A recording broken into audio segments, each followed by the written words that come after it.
हमारा खास कार्यक्रम न्यूज पंच और मैं हूं आपके साथ कृतिका, जहां न्यूज पंच में खबरें सिर्फ खबर नहीं रह जाती बल्कि पावरफुल इंपैक्ट के साथ आप सभी के सामने रखी जाती है। और न्यूज पंच में हर खबर की तह तक जाया जाता है। यहाँ प्रेजेंटेशन का मिलता है एक नया अंदाज, फिर वो खबर चाहे देश की हो या दुनिया की, राजनीति की हो या अर्थव्यवस्था की या फिर आम आदमी से जुड़ी हुई, खबर से जुड़े हुए हर एक पहलू को पहुंचाने के साथ साथ ग्राउंड पर मौजूद अपने रिपोर्टर से जानते हैं खबर से जुड़ा हुआ एक एक अपडेट। तो चलिए शुरुआत करते हैं न्यूज पंच की प्रमुख खबरों के साथ और नजर डालते हैं टॉप लाइन्स पर। तो सबसे पहली और प्रमुख खबर संसद के मॉनसून सत्र से जुड़ी। जी हां, परिसीमन पिच तैयार करने की कोशिश में इस वक्त एनडीए लगी है और ऐसे में सवाल यह है कि क्या पवार गुट भी एनडीए का साथ देता हुआ नजर आएगा और क्या कुछ कहता है इस समय नंबर के, वो भी बताएंगे विस्तार से इस खबर के बारे में। लेकर इसके साथ ही जो उत्तर प्रदेश से दूसरी महत्वपूर्ण खबर, जहां आजम खान के सपने पर योगी का हथौड़ा चलता हुआ नजर आया। जी हां, इसे जौहर यूनिवर्सिटी की हम बात कर रहे हैं जिस पर अब हथौड़ा चलता हुआ नजर आएगा। आखिर क्या है इस हथौड़े के पीछे वजह, बताएंगे विस्तार से। इसके साथ ही जो तीसरी प्रमुख खबर वो है फीफा वर्ल्ड कप से जुड़ी। आखिरी 7 मिनट आखिर किसने गेम बदला है, क्योंकि अर्जेंटीना की अगर हम बात करें तो लगातार दूसरी बार वर्ल्ड कप फाइनल में एंट्री कर ली है, जिसके बाद अब बारी है महामुकाबले की। और एक तरफ डिफेंडिंग चैंपियन अर्जेंटीना और दूसरी तरफ यूरोप का दमदार स्पेन। बताएंगे इस खबर के बारे में भी विस्तार से आपको। तो सीधा रुख पहली और प्रमुख खबर का। तो सबसे पहले बात देश की राजनीति से जुड़ी हुई करते हैं। अलग अलग राज्यों से चल रही सियासी चहलकदमों का केंद्र अब दिल्ली शिफ्ट होता हुआ नजर आ रहा है। 20 जुलाई को संसद का मॉनसून सत्र शुरू होने जा रहा है, लेकिन उससे पहले ही कई बड़े सियासी घटनाक्रम के संकेत इस समय मिल रहे हैं। दरअसल इस सत्र में सरकार कुछ महत्वाकांक्षी विधेयकों को पारित कराने की कोशिश कर सकती है और इसके लिए सबसे ज्यादा जरूरी है वो है नंबर गेम। नंबर बल चाहिए सरकार को और ऐसे में शरद पवार की पार्टी एनसीपी ने लोकसभा में परिसीमन बिल का समर्थन करने के संकेत दे दिए हैं। और अगर ऐसा होता है तो मोदी सरकार के लोकसभा में 2/3 बहुमत के मिशन को मजबूती मिलेगी, लेकिन वहीं दूसरी तरफ विपक्ष की एकता पर भी तमाम सवाल उठ रहे हैं। करेंगे चर्चा अपने सहयोगी से और जानेंगे लेटेस्ट अपडेट। उससे पहले आपको दिखाते हैं एनसीपी शरद गुट से सांसद सुप्रिया सुले ने परिसीमन बिल पर आखिर क्या कुछ कहा है। 53% रिजर्वेशन जो महिलाओं के लिए लाया है उसको इम्प्लीमेंट कीजिए, ये हमारी मांगे, लिमिटेड मांगे। डीलिमिटेशन की कोई भी मांग इंडिया अलायंस ना एनसीपी एसपी ने की। जब बिल आएगा तब हमारा स्टैंड होगा, लेकिन जो भी बिल आएगा हमें विस्तार से इंडिया अलायंस में चर्चा करेंगे। हमारी जो चर्चा हुई थी उसके बारे में मैंने कई लोगों से उसमें चर्चा की थी, तब डीएमके हो, हम हो, सपा हो, 50% के बारे में हम सोचेंगे, ऐसा हमने कहा था। तो सुप्रिया सुले को आपने सुना, जो सीधे तौर पर उन्होंने अपना बयान दिया है कि दक्षिण के साथ अन्याय नहीं होना चाहिए, लेकिन इसके साथ ही पक्ष और विपक्ष के जो तमाम अन्य नेता है उनकी तरफ से क्या कुछ कहा गया इस बिल को लेकर, एक बार वो भी आपको सुनाते हैं। अगर सरकार वापस वो बिल लाती है तो पूरा अपोजिशन इकट्ठा होकर उनको विरोध करेंगे।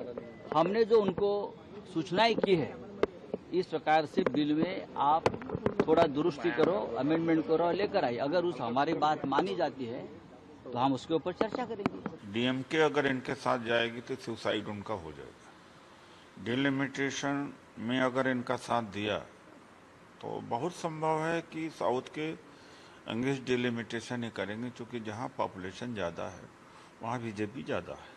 हमें विश्वास है कि डीएमके हो या उद्धव ठाकरे की सेना हो या शरद पवार जी हो, इनके इसमें नहीं जाएंगे। समर्थन देंगे तो अच्छी बात है, उनका स्वागत है, लेकिन मुझे लगता है कि बहुत वो संभ्रम में है। उनको उनकी इंडिया अलायंस जो पूरी तरह गड़बड़ा गई है। इंडिया अलायंस में कोई कुछ बोलता है, कोई कुछ बोलता है, कोई क्या बोलता है। परसों बोला हुआ आज फिर उनको प्रेस कॉन्फ्रेंस लेनी पड़ती है। पिछले समय तो ये 50% वाला मामला था ही। अमित भाई ने खुद लोकसभा में कहा था कि हर राज्य में 50% सीटों में बढ़ोतरी होगी। महिलाओं को भी आरक्षण मिलना चाहिए, उनका भी सम्मान होना चाहिए।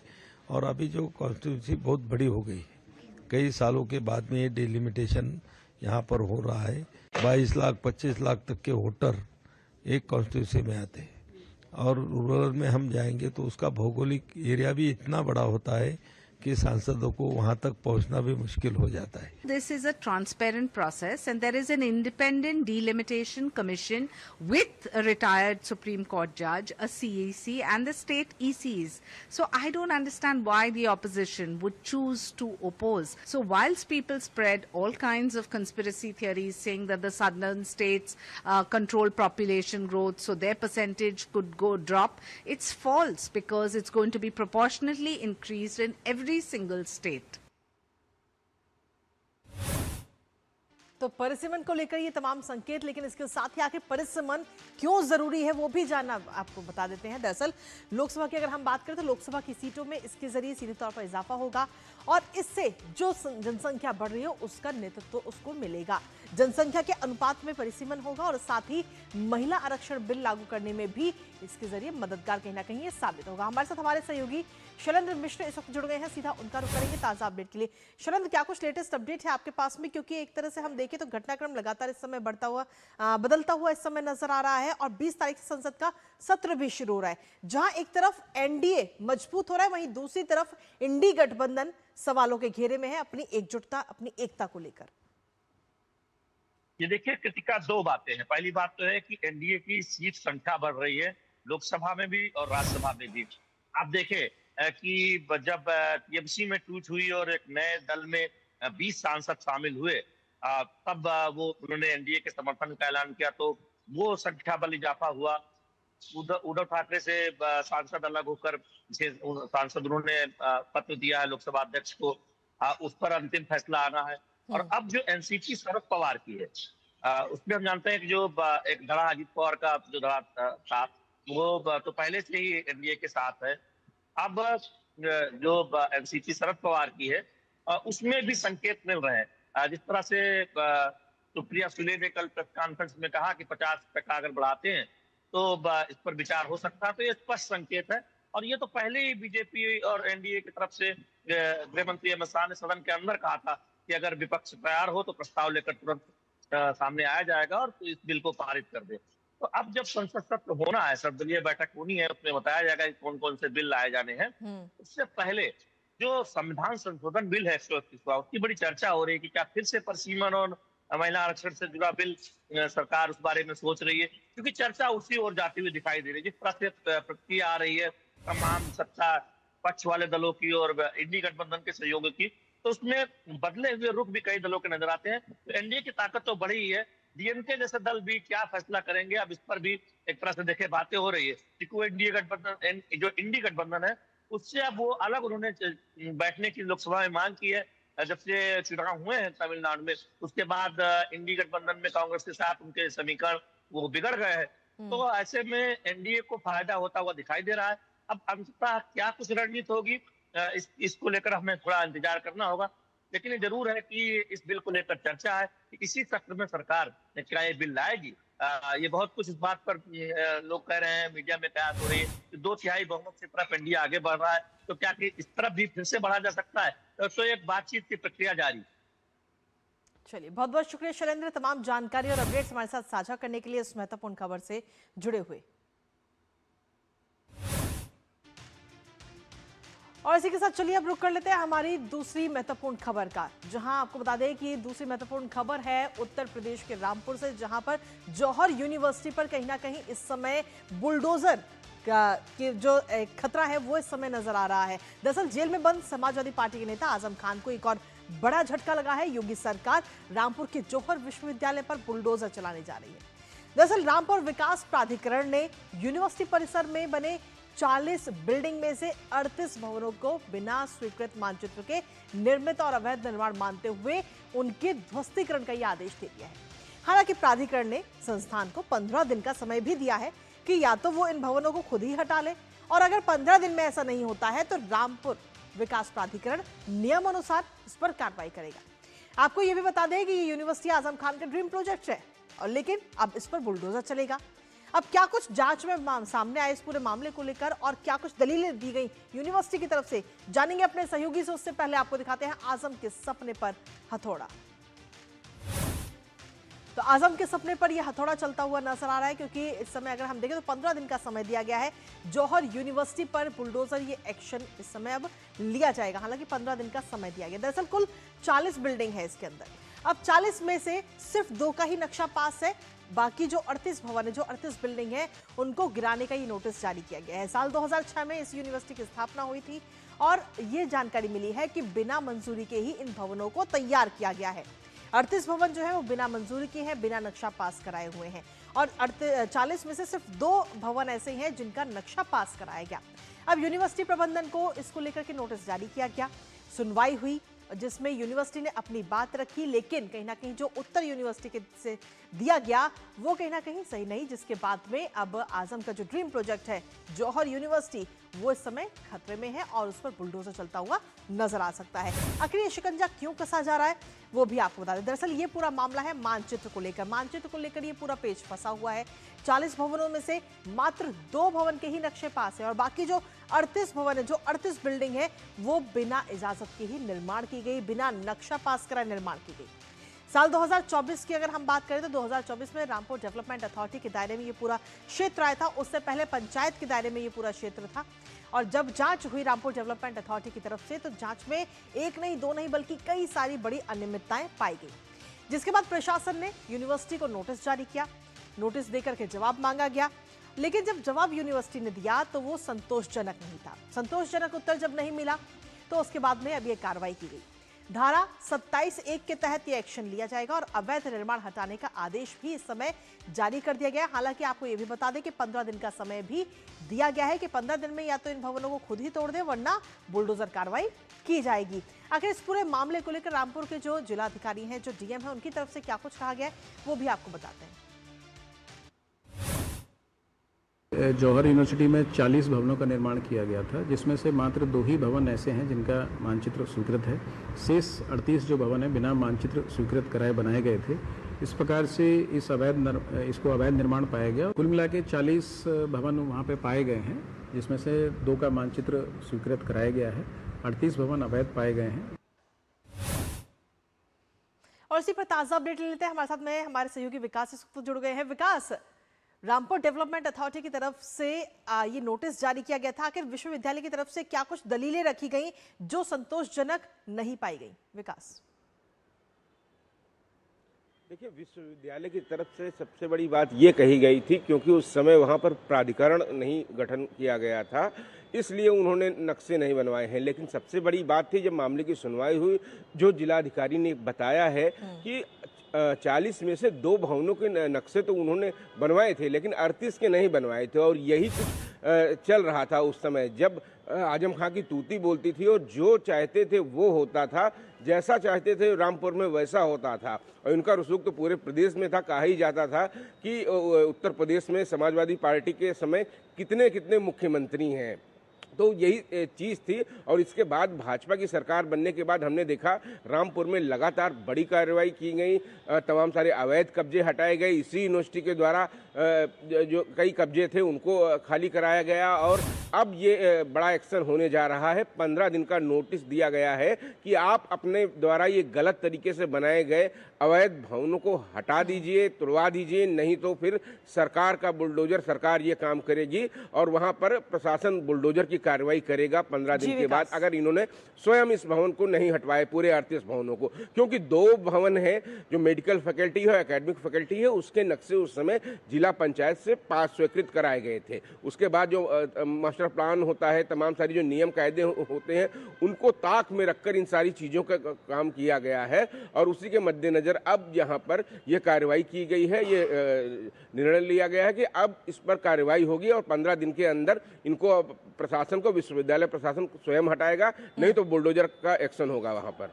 विकास, अगर हम देखें तो 40 भवन है, 40 बिल्डिंग है, 40 में से सिर्फ 2 का नक्शा पास कराया गया। यानी कि ये तो कहा जा सकता है कि यूनिवर्सिटी को ये पहले से पता था कि क्या नियम कायदे कानून है, लेकिन उसके बावजूद भी सिर्फ 2 भवनों का नक्शा पास कराया गया, बाकी 38 को नियमों को ताक पर रखकर निर्माण करा दिया गया।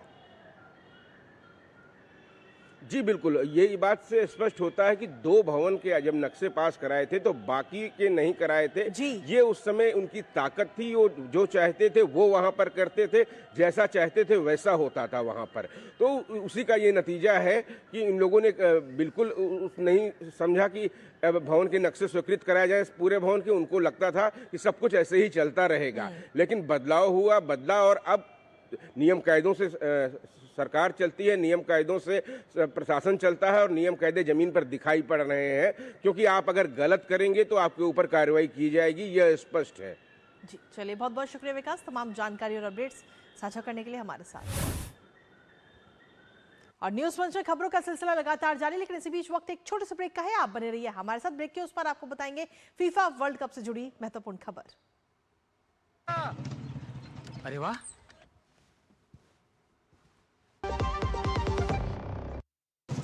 ओ हरी भैया, अरे वाह, खेतों में कौन सी फसल लगाए हो? 12 महीने कमा कर दे ऐसी फसल। क्या? मैंने नया व्यवसाय शुरू किया है। उसके लिए पैसे? इसमें किसी निवेश की जरूरत ही नहीं। अच्छा, मुखिया जी। अरे मुखिया जी नमस्ते। अरे हरी, कब आ रहे हो? आप बस चलिए, मैं पहुंचता हूं। अब मैं LIC एजेंट हूं।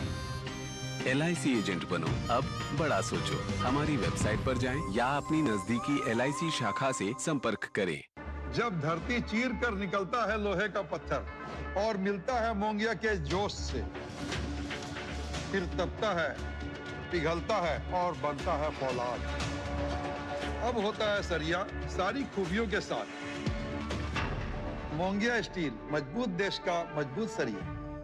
पढ़ता है, खेलता है, झूलता उछलता है, दौड़ता कभी कभी दौड़ कराता है, आगे आगे बढ़ता है इंडिया, अमूल दूध पीता है इंडिया। और ब्रेक के बाद एक बार फिर से स्वागत है आप सभी का। फुटबॉल जो कि सिर्फ एक खेल नहीं है बल्कि करोड़ों दिलों की धड़कन है, और जब बात फीफा वर्ल्ड कप की हो तो हर पास और हर टैकल और हर गोल इतिहास लिख देता है। और बीती रात भी कुछ ऐसा ही हुआ, जब इंग्लैंड को लग रहा था कि फाइनल का टिकट अब बस उसकी मुट्ठी में है, लेकिन चैंपियन वही होता है जो आखिरी सीटी बचने तक हार ना माने। जी हां, वो आखिरी 7 मिनट जब पूरी कहानी ही पलट गई।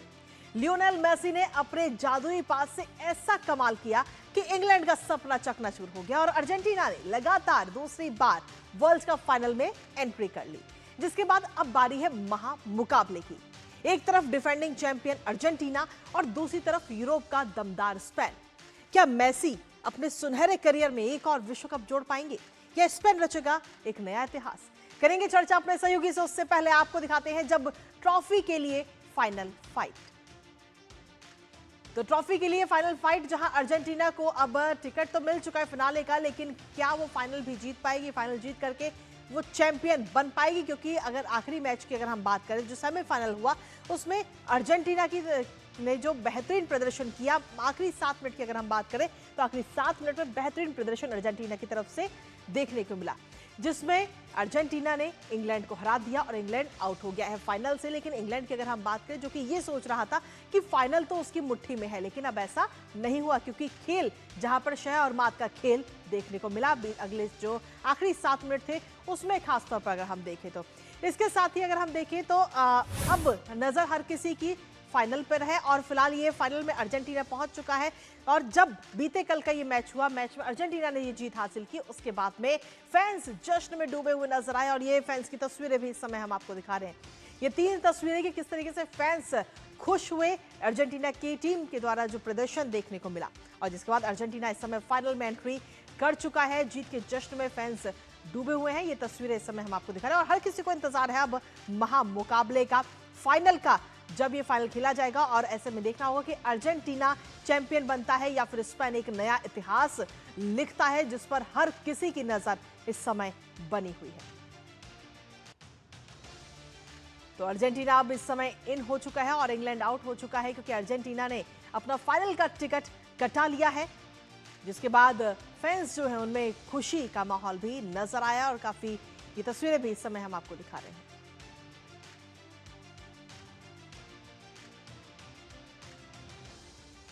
जीत के जश्न में इस समय फैंस डूबे हुए हैं और ऐसे में अगर हम देखें तो अर्जेंटीना अब एंट्री कर चुका है फाइनल में और इंग्लैंड सेमीफाइनल में हार का सामना इंग्लैंड को करना पड़ा। लगातार दूसरी बार अर्जेंटीना ने फाइनल में एंट्री की है और ऐसे में अगर हम देखें तो मेसी का मैजिक देखने को मिला आखिरी 7 मिनट में, खास तौर पर जिसमें ये कहा जा सकता है कि इंग्लैंड कहीं ना कहीं गुम हो गया।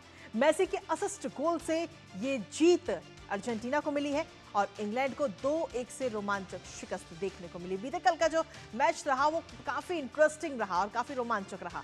एंथनी गॉर्डन ने इंग्लैंड को बढ़त दिलाई, एंजो ने शानदार बराबरी की और इसके साथ ही लोटारो ने निर्णायक गोल दागा, जिसके बाद डिफेंडिंग चैंपियन का दम जो है वो बरकरार रहा है। हालांकि ये दम क्या फाइनल में भी देखने को मिलेगा, इस पर हर किसी की नजर है, क्योंकि महामुकाबला जब होगा तो उस महामुकाबले में स्पेन एक नया यूं कहे कि एक नया मोड़ लेके आएगा या फिर अर्जेंटीना चैंपियन बनता है, इस पर हर किसी की नजर है। क्योंकि अगर सेमीफाइनल इतना रोमांचक रहा तो आप समझ सकते हैं कि फाइनल जो होगा वो और भी रोमांचक रहेगा। लेकिन अब महामुकाबले की अगर हम बात करें तो महामुकाबले में आखिर किसका पलड़ा कितना भारी है ये भी जानना बेहद जरूरी है। क्योंकि अर्जेंटीना की अगर हम बात करें तो अर्जेंटीना इससे पहले भी फाइनल में एंट्री कर चुका है और स्पेन एक नया इतिहास लिख सकता है। दोनों मजबूत टीमें हैं।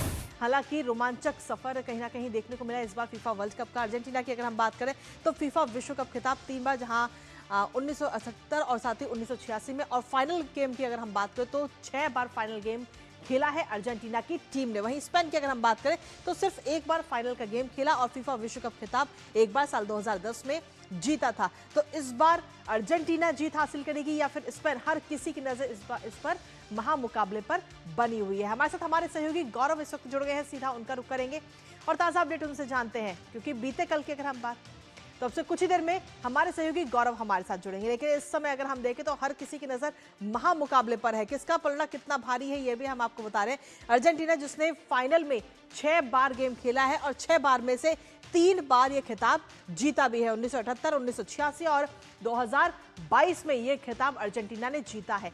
और वहीं स्पेन की अगर हम बात करें तो फाइनल एक बार खेला है और साल 2010 में खिताब भी अपने नाम किया। तो दोनों टीमें मजबूत टीमें हैं, यानी कि ये जरूर कहा जा सकता है कि इस बार का जो फाइनल का मुकाबला है वो बेहद ही रोमांचक होने वाला है। क्योंकि सेमीफाइनल भी बेहद ही रोमांचक हम सभी को देखने को मिला। आखिरी 7 मिनट में किस तरीके से खेल का पूरा जो नजरिया है वो पूरा बदल गया। क्योंकि इंग्लैंड ने ये मान लिया था कि वो जीतने वाला है, उसे जीत मिलेगी, लेकिन हुआ अब इसके उलट। अर्जेंटीना ने ये जीत हासिल की और इंग्लैंड को मात दी है 2-1 से। तो ऐसे में सीधे तौर पर अब हर किसी की नजर अर्जेंटीना पर रहेगी कि क्या अर्जेंटीना वही दमखम एक बार फिर से फाइनल में दिखा पाएगा, स्पेन को कड़ी टक्कर दे पाएगा। क्योंकि स्पेन की अगर हम बात करें तो वो भी छोटी मोटी टीम नहीं है बल्कि अच्छे खिलाड़ियों की टीम है और स्पेन एक बार साल 2010 में फाइनल का खिताब भी अपने नाम कर चुका है। अगर फाइनल फाइट की अगर हम बात करें तो फाइनल फाइट भी इस बार नजर आ रही है इन दोनों टीमों के बीच में। अर्जेंटीना इन हो चुका है और इंग्लैंड आउट हो चुका है। इस समय लगातार दूसरी बार फाइनल में अर्जेंटीना की टीम पहुंच चुकी है। मेसी मैजिक में इंग्लैंड कहीं ना कहीं गुम हो गया है। अब ऐसे में अर्जेंटीना कमाल करेगा या फिर स्पेन ताज पहनेगा, इस पर हर किसी की नजर है। ये महामुकाबला होने जा रहा है और इस महामुकाबले में हर किसी की नजर है। अब ट्रॉफी के लिए ये फाइनल फाइट है, अर्जेंटीना कमाल करेगा या फिर स्पेन जो है वो ताज पहनता हुआ नजर आएगा। क्योंकि फीफा वर्ल्ड कप 2026 की अगर हम बात करें तो इसकी फाइनल की तस्वीर अब साफ हो चुकी है। पहले सेमीफाइनल में स्पेन ने फ्रांस को हराकर फाइनल में अपनी जगह बनाई, जबकि दूसरे सेमीफाइनल में अर्जेंटीना ने इंग्लैंड को मात देकर लगातार दूसरी बार वर्ल्ड कप फाइनल का टिकट हासिल किया। अब 20 जुलाई को होने वाले इस महामुकाबले में एक बेहद ही खास कहानी भी देखने को मिलेगी। अर्जेंटीना के कप्तान लियोनेल मेसी का सामना स्पेन के युवा स्टार लामिन यमाल से होगा। अर्जेंटीना लगातार दूसरी बार फीफा वर्ल्ड कप के फाइनल में पहुंचा, जबकि स्पेन ने 16 साल बाद खिताबी मुकाबले में अपनी जगह बनाई है। स्पेन ने पिछली बार जब वर्ल्ड कप का फाइनल खेला था तब ट्रॉफी अपने नाम की थी और अब देखना ये दिलचस्प होगा कि वो मौजूदा चैंपियन अर्जेंटीना को हराकर एक बार फिर से इतिहास रच पाता है या नहीं। तो सीधे तौर पर हर किसी की नजर इस समय इस सेमीफाइनल पर बनी हुई है और 20 तारीख को ये सेमीफाइनल और बेहद ही रोमांचक मुकाबला अर्जेंटीना और स्पेन के बीच देखने को मिलेगा। और इसी के साथ फिलहाल न्यूज पंच में मुझे और हमारी पूरी टीम को दीजिए अनुमति। नमस्कार।